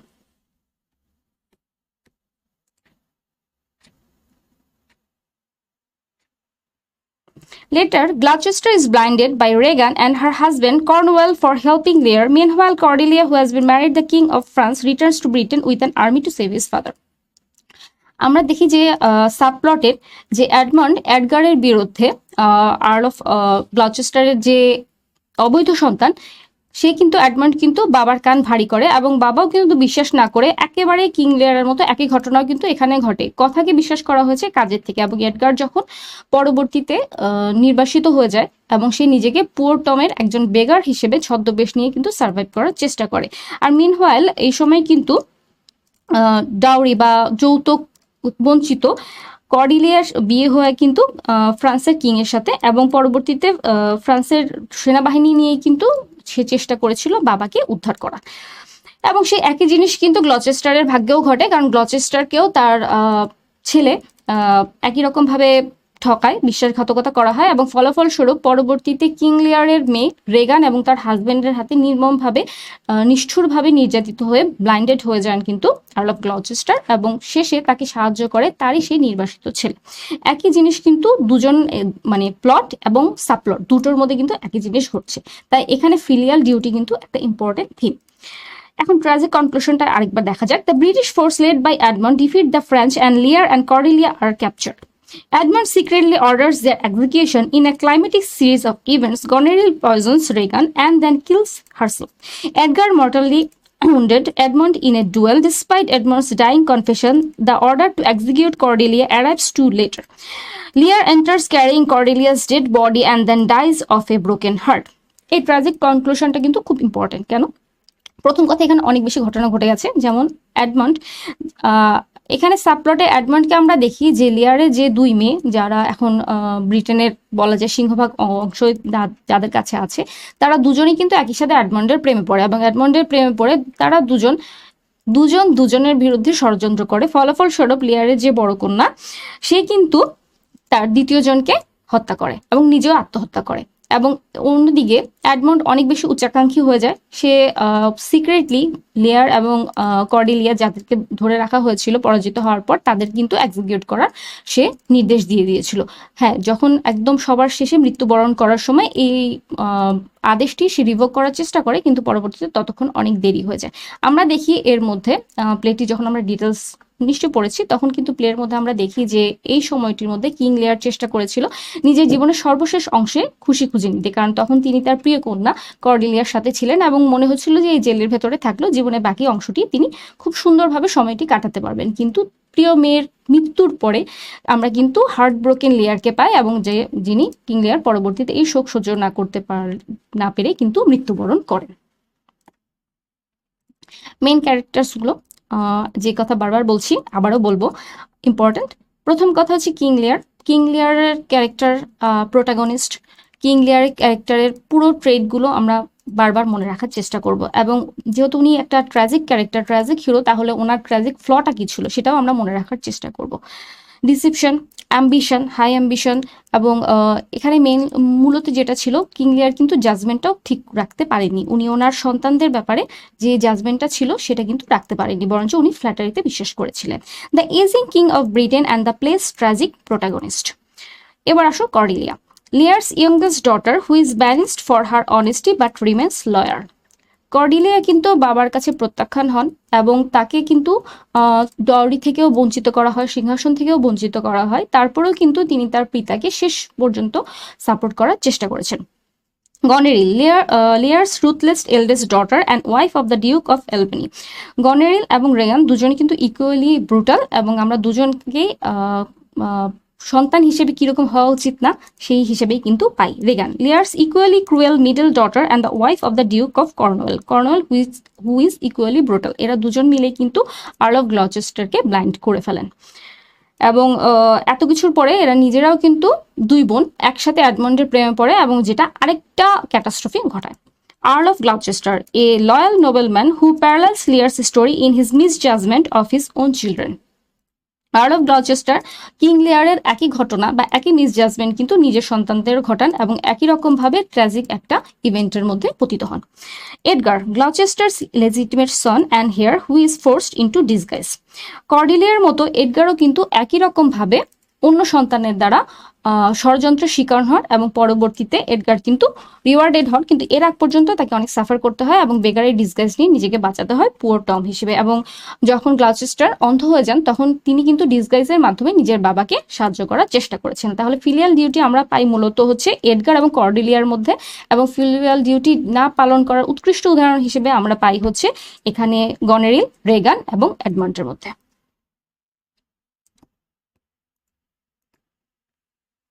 Edmund, Gloucester's treacherous illegitimate son who plots to gain power. Female দুজন ক্যারেক্টারের পরে গনেরিল এবং রেগানের পরে এডমান্ডকে আমরা পাই হচ্ছে একজন সন্তান হিসেবে, যে সন্তান বাবাকে প্রত্যাখ্যান করেছে, এবং এডমান্ডের মধ্যেও কিন্তু একই রকম ছিল উচ্চাকাঙ্ক্ষা। এবার আসুক Earl of Kent. Earl of কেন্টকে কিন্তু আমরা পাই একমাত্র রাজদরবারের একমাত্র সদস্য যিনি অনেস্টির সাথে এবং সাহসের সাথে বলতে পেরেছিলেন যে কিং লিয়ার যে ডিসিশন নিচ্ছেন সেই ডিসিশনটি ভুল, এবং তিনি চেষ্টা করেছিলেন কিন্তু কর্ডেলিয়ার সাপোর্ট করতে, এবং ফলাফলস্বরূপ তাকে ব্যানিশ করা হয়, এবং তিনি শেষ পর্যন্ত ফুলের সাথে, যিনি কনসার্স হিসেবে কাজ করেন কিং লিয়ারের, ফুলের সাথে কিন্তু শুধুমাত্র কেন্টই কিং লিয়ারকে সাপোর্ট করেন। তাই Earl of Kent important character. A fiercely loyal nobleman banished by Lear but who returns in disguise to serve him. The Fool, Lear's court jester who uses riddles and songs to speak truth to the king. ফুল ক্যারেক্টারটা কিন্তু William শেক্সপিয়ারের অধিকাংশ জায়গায় ফুল অথবা জেস্টারের ক্যারেক্টারগুলো কিন্তু মূলত হাস্যরসের মাধ্যমে বিবেকের কাজটা করে, এবং এখানে ফুল কিন্তু একটা খুব চমৎকার কোটেশনও এখানে আমরা পাবো, যে কোটেশনটা ইম্পর্টেন্ট, যে এজিং ততক্ষণ পর্যন্ত করা উচিত না যতক্ষণ পর্যন্ত ম্যাচুরিটি আসে। এবং আমরা বারবার দেখবো যে কিং লিয়ারকে বারবার ফুল কিন্তু রিমাইন্ড করার চেষ্টা করেন যে আপনি যে কাজটা করছেন আপনার এটা মিসজাজমেন্ট হচ্ছে, কিন্তু কিং লিয়ার ততক্ষণ পর্যন্ত কথাটি বোঝেন না, এবং ফুলের ক্যারেক্টারটা কিন্তু তখনই শেষ হয় যখন কিং লিয়ারের কনসায়েন্স জাগ্রত হয়। Duke of Albany, Goneril's husband who eventually turns against his wife's cruelty. Unlike the Duke of Cornwall, রেগানের হাজব্যান্ডের সাথে ডিউক অফ অ্যালবানি বড় মেয়ে গনেরিলের হাজব্যান্ডের একটাই পার্থক্য ছিল যে যেখানে রেগানের হাজবেন্ড শেষ পর্যন্ত ডিউক অফ কর্নেল শেষ পর্যন্ত ক্রুয়েলটি দেখিয়ে গিয়েছিলেন, ডিউক অফ অ্যালবেনি কিন্তু নিজের স্ত্রীর এই বিশ্বাসঘাতকতা, ক্রুয়েলটি, এই জিনিসগুলো দেখে শেষ পর্যন্ত ওয়াইফের অ্যাগেনস্টে চলে যান। তো ওনার মধ্যে উনি কিন্তু একটা রাউন্ড ক্যারেক্টার, বাকিরা কিন্তু মোটামুটি flat. Duke of Cornwall, Regan's cruel and violent husband, এবং আমরা দেখি এই ক্রুয়েলটি কিং লিয়ারের সঙ্গে যেমন দেখায় তেমনি কিন্তু আর্ল অফ গ্লচেস্টারের সাথেও দেখায়। এবার আসা যাক কি থিমসে। Justice, authority versus chaos, madness, blindness and insight, family relation, সবগুলো কিন্তু ইকুয়ালি ইম্পর্টেন্ট। জাস্টিস কেন? প্রথম কিং লিয়ারের পুরো ট্র্যাজেডি বা ওনার যেই ট্র্যাজিক ফ্লটা ছিল সেটা কিন্তু মিসজাজমেন্ট। যদি সে কিং লিয়ার যদি নিজের সন্তানদের মাঝখানে জাজমেন্ট করতে পারতেন যে কে তাকে সত্যিকার অর্থে ভালোবাসে, এবং এখানে কথা এবং কাজের মধ্যে যে পার্থক্য এবং এত এত ভালোবাসা যদি রিয়েলিটি সে বুঝতে যেত, তাহলে কিন্তু এই জাজমেন্টে ভুল হতো না আর এই ট্র্যাজেডিটাই ঘটতো না, অবশ্য তাহলে ট্র্যাজেডিটা লেখা হতো না। Authority versus chaos, authority versus ক্যাওসটা আমরা কোথায় দেখতে পাই? আমরা দেখতে পাই যখন কিং লিয়ার তার নিজের রিটায়ারমেন্ট জীবনটাকে 100 জন নাইটকে নিয়ে 2 মেয়ের সাথে থাকতে যান, তখন কিন্তু প্রথম যে প্রতিবাদটি আসে যে তোমার নাইটরা, যারা তোমার অথরিটি মানে আমাদের মানে না, তারা অনেক বেশি ক্যাওস করছে, এবং 2 কন্যার সাথে তার কিন্তু প্রথম বিবাদটি ঘটে নিজেরাই অথরিটি নিয়ে, কারণ মেয়েরা চাইছিলেন নাইটদের সরিয়ে ফেলে তার অথরিটিটাকে নিয়ে ফেলতে, এবং যতদিন পর্যন্ত কিং লিয়ারের হাতে অথরিটি ছিল, পাওয়ার ছিল, ততদিন কিন্তু এই ক্যাওসটি হয়নি। ক্যাওসটি হয়ে গেল যখন অথরিটিটাকে প্রশ্ন করা হলো। So it's very important theme. Madness, king লিয়ারের ম্যাডনেস কিন্তু খুব ইম্পর্টেন্ট একটা কোশ্চেন, এবং আমরা বিগত প্রশ্নগুলো যদি একটু অ্যানালাইসিস করি তাহলে দেখবো ম্যাডনেস নিয়ে কিন্তু অনেকগুলো প্রশ্ন আসতে পারে। ব্লাইন্ডনেস অ্যান্ড ইনসাইট, এখানে ব্লাইন্ডনেস দুইভাবে কাজ করবে। একটা হচ্ছে রিয়েল ব্লাইন্ডনেস, যেটা হচ্ছে আর্ল অফ গ্লাউচেস্টারের সাথে ঘটে, যেটা তাকে কিং লিয়ারের সাপোর্ট করার চিন্তা করার জন্য বা কিং লিয়ারের সাপোর্ট করার জন্যই কিন্তু রেগান তার এই কাজটা করে। কিন্তু মূলত এই ব্লাইন্ডনেসের সাথে আমরা কিং লিয়ারের যে মোরাল ব্লাইন্ডনেস, এই দুটো ব্লাইন্ডনেসকে একত্র করে দেখবো। একটা হচ্ছে রিয়েল ব্লাইন্ডনেস, আর একটা হচ্ছে কিন্তু ইনসাইটের ব্লাইন্ডনেস। কিং লিয়ারের যেটা ছিল সেটা হচ্ছে মূলত ওনার ছিলেন ইনসাইটের ব্লাইন্ডনেস, আর আর্ল অফ গ্লাউচেস্টারের যেটা ছিল এটা ছিল রিয়েল ব্লাইন্ডনেস। তো এই দুটো থিম আমরা একটু মনে রাখার চেষ্টা করব। Family relationship, it is one of the most important theme in king লিয়ার।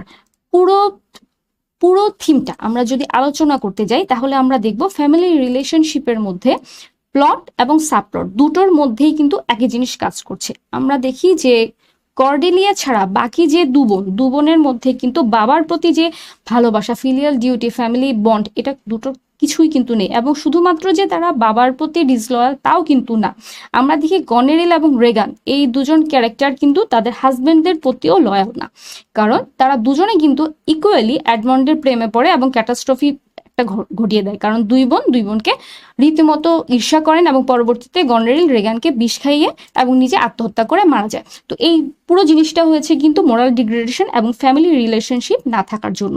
এবং সাবপ্লটের মধ্যেও কিন্তু আমরা পাই এডমন্ড এবং এডগারের মধ্যে এই যে ভ্রাতৃত্বসুলভ কোনো বন্ডিং না থাকাতে, এবং সেই সাথে বাবাও কিন্তু নিজের ছেলেকে বিশ্বাস করতে পারেনি। এডমন্ড যাই বলেছিল গ্লাউচেস্টার সেটাকে বিশ্বাস করে নিজের লেজিটিমেট সনকে কিন্তু ব্যানিশ করে ফেলে, এবং সে বিশ্বাস করে যে তার ছেলে তার বিরুদ্ধে প্লটিং করছে। এবং বাবার এই কাজের জন্য সিক্রেটলি যখন পুর টম হিসেবে, ভিক্ষুক হিসেবেও যখন সে বাবাকে সাহায্য করছিল, সে কিন্তু বাবার কাছে নিজের পরিচয় দেয়নি, কারণ ফ্যামিলি রিলেশনশিপটা তখন এতটাই শ্যালো যে কেউ কাউকে বিশ্বাস করতে পারছিল না। So that was the themes of king লিয়ার। এর মধ্যে থেকে কিং লিয়ারের মধ্যে আমার মনে হয় সব থেকে বেশি ইম্পর্টেন্ট যে প্রশ্নগুলো আসবে সেটা হচ্ছে কিং লিয়ারের ক্যারেক্টারগুলো অবশ্যই, আরেকটা জিনিস হচ্ছে ফেইন্ট ম্যাডনেস নিয়ে আসবে। ফুলের ক্যারেক্টারগুলো আপনারা একটু দেখবেন, ফুলের ক্যারেক্টারটা বেশ ইম্পর্টেন্ট। যেমন হেমলেটের মধ্যে একজন ফুলের ক্যারেক্টার নেই, কিন্তু একজন ফুলের উল্লেখ আছে, ইয়োরিক স্কাল কিন্তু ওখানে খুব ইম্পর্টেন্ট একটা সিম্বল হিসেবে কাজ করে।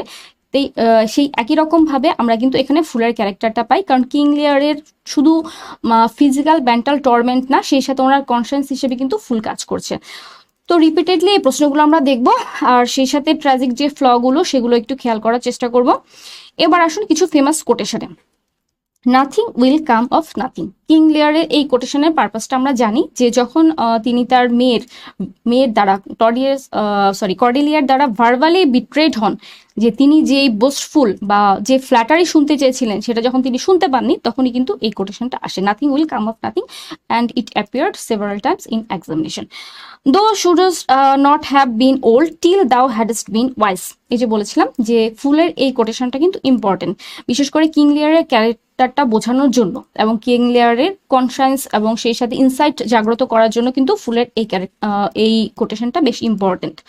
যে যতক্ষণ না বয়স হচ্ছে ততক্ষণ পর্যন্ত বয়স্ক হও না, যতক্ষণ না প্রাজ্ঞতা বা বিজ্ঞতা তোমার মধ্যে আসছে। Blow wind and crack your cheeks rage blow. King লিয়ারের স্টর্ম কিন্তু one of the most important motive and symbol. King লিয়ারের ক্ষেত্রে বাহিরের ঝড় এবং ভেতরে ইন্টারনাল যে ঝড়, দুটোই কিন্তু ইকুয়ালি ইম্পর্টেন্ট। কারণ বাহিরের ঝড়ে যখন তিনি একা ছিলেন এবং তার সাথে যখন কেউ ছিল না, শুধুমাত্র ফুল এবং কেন্ট ছাড়া, তখনই কিন্তু তিনি আস্তে আস্তে বুঝতে পারেন যে তিনি কতটা ভুল করেছেন তার সন্তানের সাথে। এরপরে যে কোটেশনটা, I am a man more sinned against than sinning, এটা কিন্তু খুব ইম্পর্টেন্ট, এই জন্য আমি এটাকে 3 স্টার দিয়ে রেখেছি। এটা অনেকবার প্রশ্নে এসছে, বিসিএসে এসছে, অন্যান্য নিয়োগ পরীক্ষায় এসেছে। এটা পারপাসটা আমরা জানি। পরবর্তীতে যখন তার মধ্যে ইনসাইট গ্রো করে তখন এই কোটেশনটা চলে আসে। As flies to wanton boys we to the gods they kill us for their sport. Gloucester. ক্লাউচেস্টারের এই কোটেশনটাও ইম্পর্টেন্ট, তবে হ্যাঁ কিং লিয়ারের নিজের কোটেশনের থেকে একটু কম ইম্পর্টেন্ট, কিন্তু আমরা এখানে কোনো স্কোপ নিতে পারি না কারণ প্রত্যেকটা মার্কস এখানে কাউন্ট করছে। When we are born, we cry that we are come to this great stage of fool. আমাদের জন্মের সাথে সাথে আমরা একটা বোকার স্বর্গে চলে এসেছি। যাই হোক, why should a dog, a horse, a rat have life and thou no breath at all? এটা কিন্তু ইম্পর্টেন্ট, কারণ যখন কিং লিয়ার নিজের কন্যাকে কারাকক্ষেই হোক কাছে পাওয়ার পরে ভেবেছিলেন যে জীবনের বাকি অংশটা মেয়ের সাথে থাকতে পারলেও তিনি সুখে থাকবেন, এই সময়টাও তাকে কিন্তু আরেকবার হার্ট ব্রোকেন হতে হয়। কারণ আমরা দেখি যে এডমান্ড কিন্তু সিক্রেটলি যে এক্সিকিউশনের ডিসিশন দিয়ে দিয়েছিলেন কর্ডেলিয়ার জন্য, সেই জিনিসটা কিন্তু অলরেডি তখন এক্সিকিউট হয়ে গেছে। যদিও ডিসিশনটাকে পরবর্তী থেকে চেঞ্জ করা হয়, কিন্তু এটা এত বেশি দেরিতে আসে যে তখন কর্ডেলিয়া অলরেডি মৃত। এবং এখানে কিন্তু একটি ফেমাস কোটেশন আসছে এবং মনে হয় এটা এখন বেশ important. How sharper than a serpent's tooth it is to have a thankless child. এটাকে আসলে 3 স্টার দেওয়া উচিত ছিল, এটা বেশ কয়েকবার এসেছে, এটা একটু মনে রাখার চেষ্টা করবেন কারণ এই কোটেশনটা কয়েকটা থিমের সাথে সরাসরি ইকুইভ্যালেন্ট এবং প্রোটাগনিস্টের ক্যারেক্টার বোঝার জন্য বেশ important. Serpents, how sharper than a serpent's tooth it is to have a thankless child. Thankless child এই জিনিসটা ফ্যামিলি রিলেশনশিপ, মিসজাজমেন্ট সবকিছু কিন্তু সিম্বলাইজ করে। সো এই পর্যন্ত ছিল কিং লিয়ারের আলোচনা।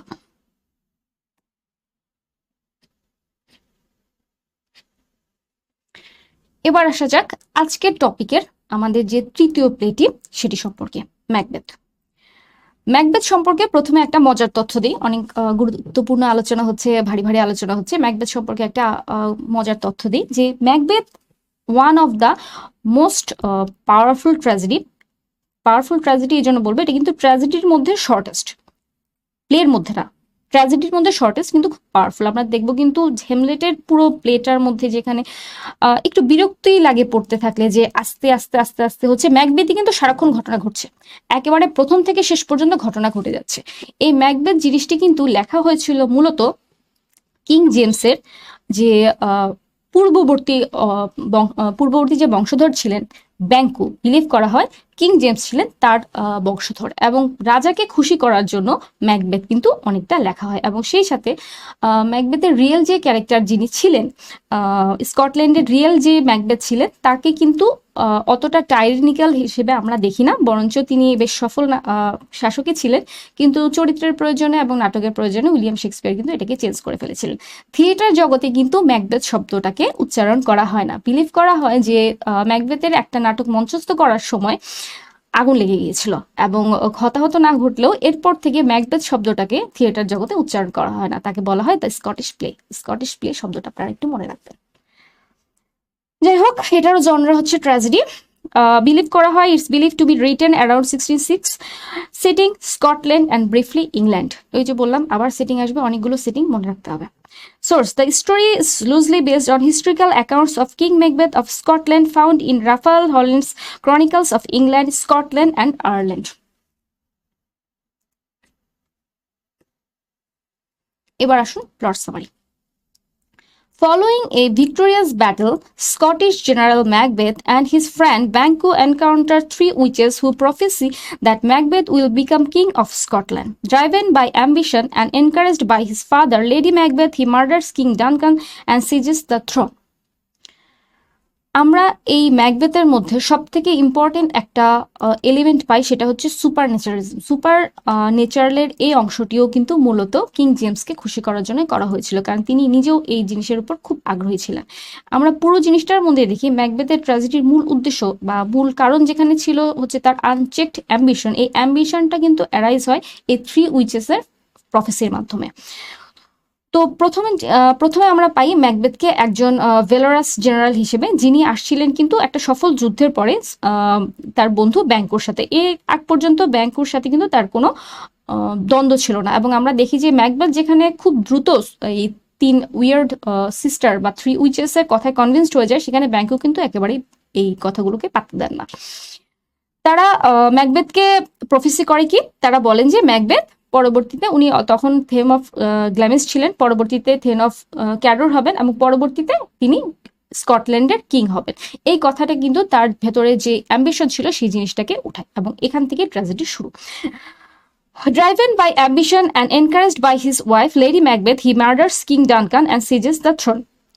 এই অ্যাম্বিশনটাকে আরেকটু এগিয়ে নিয়ে যায় তার ওয়াইফ লেডি ম্যাকবেথ, এবং যিনি তাকে এনকারেজ করেন এবং বারবার বলেন যে কিং ডানকানকে হত্যা করে এই সিংহাসনটি দখল করতে। কারণ আমরা দেখি যে ম্যাকবেথ কিন্তু এই হত্যাকাণ্ডটি ঘটানোর আগ পর্যন্ত বারবার পেছনে চলে যেতে চাচ্ছিলেন, কিন্তু লেডি ম্যাকবেথকে, যাকে বলা হয় অনেকটা ফোর্থ উইচ, তিনি কিন্তু বারবার এনকারেজ করে এই জিনিসটাকে নিয়ে আসেন।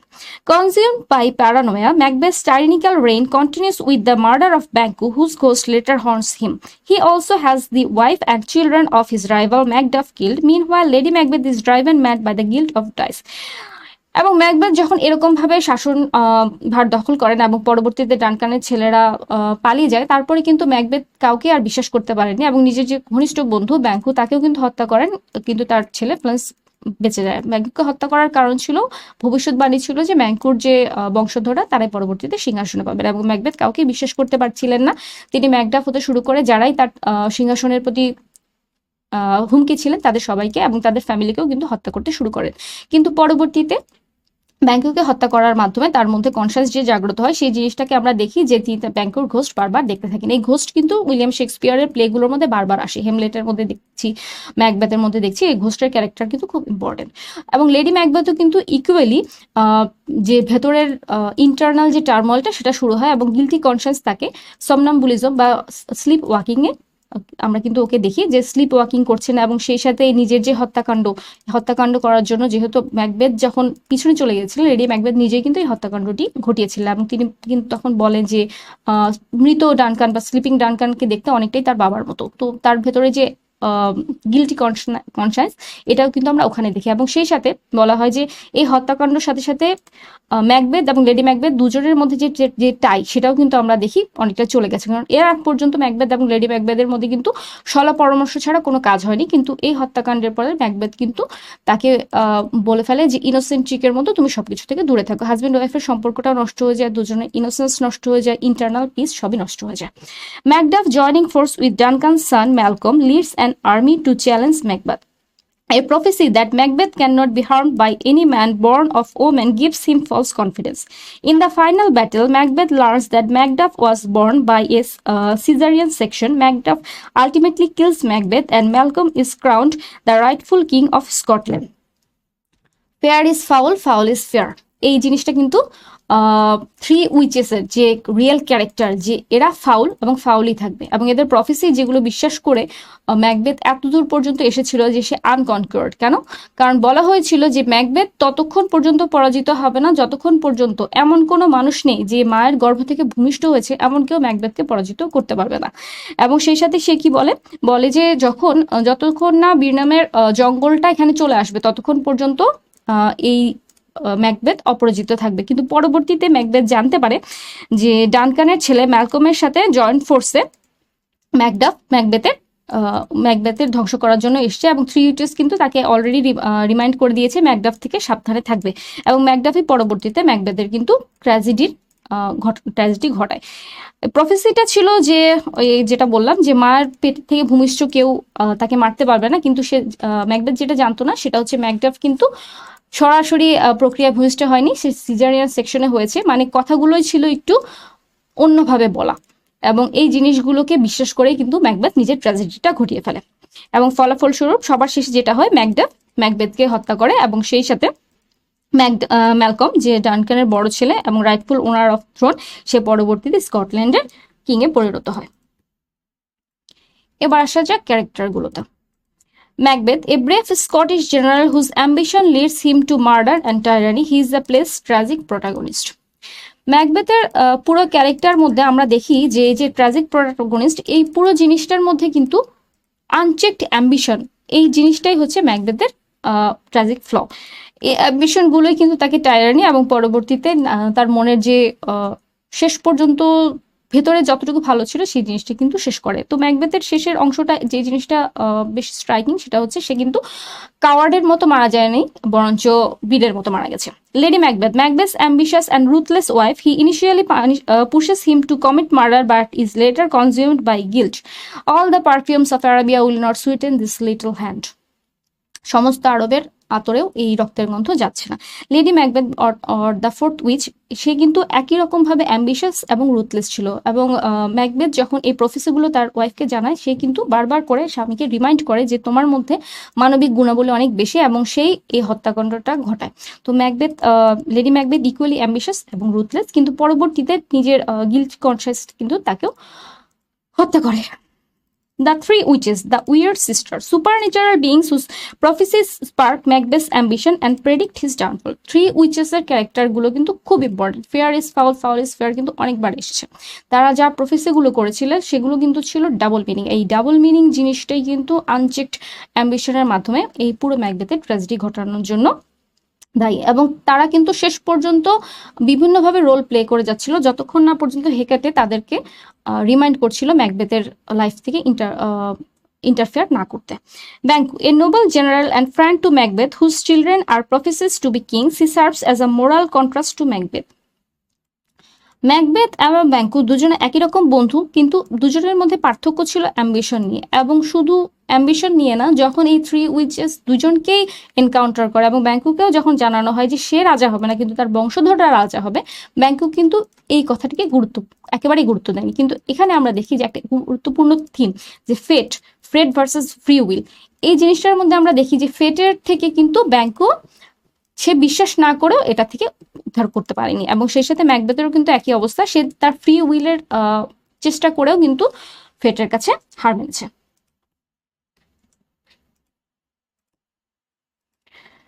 King Duncan, the kind and trusty king of Scotland at the beginning of the play. আমরা দেখি যে কিং ডানকান খুব বেনেভোলেন্ট একজন কিং, এবং ম্যাকবেথকে কনগ্রেচুলেট করার জন্য তিনি সরাসরি সেখানে তার আতিথ্য গ্রহণ করেন, এবং আতিথ্য গ্রহণ করার পরে এই ইনোসেন্ট কিংকে মারার পরে কিন্তু পুরো ঘটনাটা ঘটতে থাকে। Macduff, the thane of Fife, a loyal nobleman who opposes Macbeth's rule and ultimately kills হিম।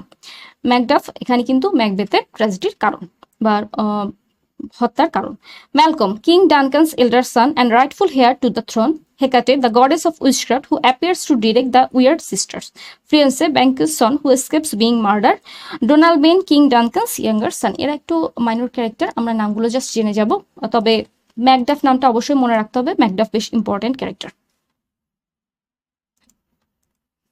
এবার আসা যাক থিম। আমরা যখন সামারিগুলো নিয়ে কথা বলছিলাম, ক্যারেক্টারগুলো নিয়ে কথা বলছিলাম, থিমগুলো বারবার এসেছে, কারণ এখানে আপনাদের আরেকটু গভীর থেকে প্রশ্ন করা হবে, থিম রিলেটেড কিছু প্রশ্ন আসবে, থিমগুলো হয়তো ঘুরিয়ে আসবে, এক্স্যাক্টলি এই শব্দগুলো হয়তো নাও আসতে পারে, কিন্তু আপনারা বুঝে নিতে পারবেন। আনচেকড অ্যাম্বিশন, পুরো ট্র্যাজেডিটার কারণটাই কিন্তু আনচেকড অ্যাম্বিশন। ম্যাকবেথ প্রথম থেকে যদি প্রফেসিগুলো বিশ্বাস নাও করতেন, তারপরও তার নিজের ভেতরে যে অ্যাম্বিশনটা ছিল, এই অ্যাম্বিশনগুলোই কিন্তু এই প্রফেসিগুলো ফুলিং করেছে। তার মধ্যে যদি এই অ্যাম্বিশনটাকে চেক করার ক্ষমতা থাকতো, তাহলে এই ট্র্যাজেডিটাই ঘটতো না। গিল্ট অ্যান্ড কনসায়েন্সটা আমরা কোথায় দেখতে পারি? ম্যাকবেথ যখন ব্যাংকুর ঘোস্টকে দেখতে থাকে ব্যাংকুয়েটের মধ্যে, তার মধ্যে যে গিল্টনেস সেটা কিন্তু আমরা বুঝতে পারি। এবং লেডি ম্যাকবেথ যখন সমনাম্বুলিজম শিকার হন, যখন বারবার তিনি স্লিপ ওয়াকিং করতে থাকেন এবং ঘুমের মধ্যে হাত বারবার ধুতে থাকেন, তখন তার মধ্যে কিন্তু আমরা এই কনসায়েন্সের ব্যাপারটা দেখতে পারি। Appearance versus reality, lady Macbeth কিন্তু তার হাজব্যান্ডকে অলরেডি এই জিনিসটা বলেন যে একদম ইনোসেন্ট থাকো কিন্তু সার্পেন্টের মতো ক্রুয়েল। তো অ্যাপিয়ারেন্সে ম্যাকবেথ, লেডি ম্যাকবেথ দুজনেই কিন্তু ডানকানকে যখন খুব আশ্রয় দিচ্ছিলেন, অন্যদিকে তারাই কিন্তু তার হত্যাকাণ্ডের প্লটিং করছিলেন। তো appearance and reality is important. The super naturalism, super important.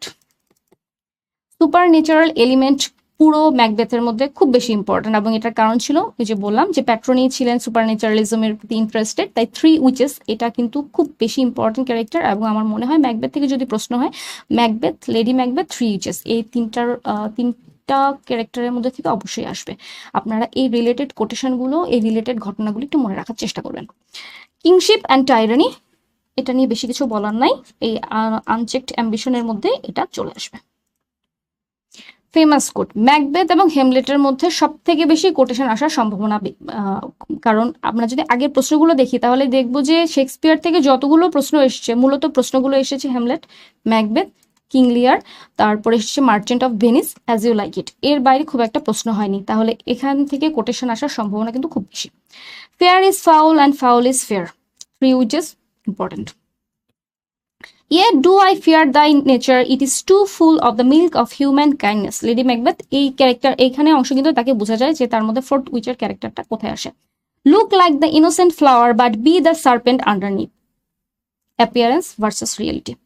Is this a dagger which I see before me, the handle toward my hand? Conscience, guilty conscience. Double toil and trouble, fire burn the cauldron bubble. Which is supernaturalism. Out damned spot, out I say, Lady Macbeth conscience. Tomorrow and tomorrow and tomorrow creeps in this pretty pace from day to day, Macbeth. It is a tale told by an idiot full of sound and fury signifying nothing. একদম recent প্রশ্ন এসেছে, তো এটাও দেখে যাবেন। এবার আমরা কিছু প্রিভিয়াস ইয়ারের কোশ্চেন নিয়ে আলোচনা করি। তবে প্রিভিয়াস ইয়ারের কোশ্চেনগুলো আপনারা পড়ে যাবেন এই জন্য, যেহেতু প্রশ্ন ব্যাংক থেকে প্রচুর প্রশ্ন করা হয় প্রিভিয়াস ইয়ারের কোশ্চেন, কিছু কিছু প্রশ্ন হয়তো অ্যাপিয়ার করবে। তবে আমার মনে হয় প্রিভিয়াস ইয়ারের কোশ্চেন থেকে আপনাদের কোশ্চেন বেশ খানিকটা তফাৎ হবে এই জন্য, যেহেতু আমাদের শুধুমাত্র শেক্সপিয়ারের 39 প্লে বা 154 সনেট থেকে না, আমাদের একদম শেক্সপিয়ারের স্পেসিফিকলি 5টা প্লে থেকে যখন হবে তখন কিন্তু প্রশ্ন অনেক ডিটেলসে আসবে। এখানে প্রশ্নগুলো কিন্তু অত ডিটেলসে নিয়ে, যেমন আমরা দেখি Shakespeare is known mostly for his poetry, autobiography, novel, play. আপনারা নিজেরাই জানেন আমরা কিসের জন্য শেক্সপিয়ারকে এতটা বিখ্যাত বলি।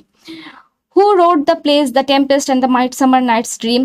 Ben Jonson, John Dryden, Christopher Marlowe, William Shakespeare. Do I need to answer this question? এইটার কি উত্তর দেওয়া দরকার আছে? To be or not to be, that is the question. এই যে বললাম হেমলেট থেকে অনেক বেশি চলে আসছে।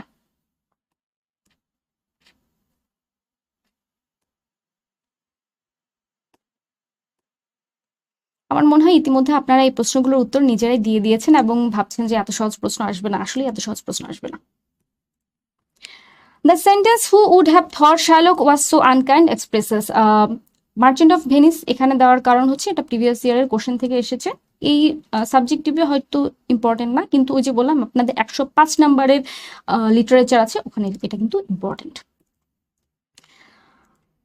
Who would have thought Shylock was so unkind, এটা কি ছিল? ওনরার। ওথেলো ইজ শেক্সপিয়ারস প্লে অ্যাবাউট, এটা আমরা পরবর্তীতে আলোচনা করব, কিন্তু যেহেতু 35 বিসিএস এই জন্য এখানে এটাকে জাস্ট ইনক্লুড করা হয়েছে। A Jew, a Roman, a Turk and a Moor. ওথেলোর পুরো টাইটেলটার মধ্যে অলরেডি এটার উত্তর আছে।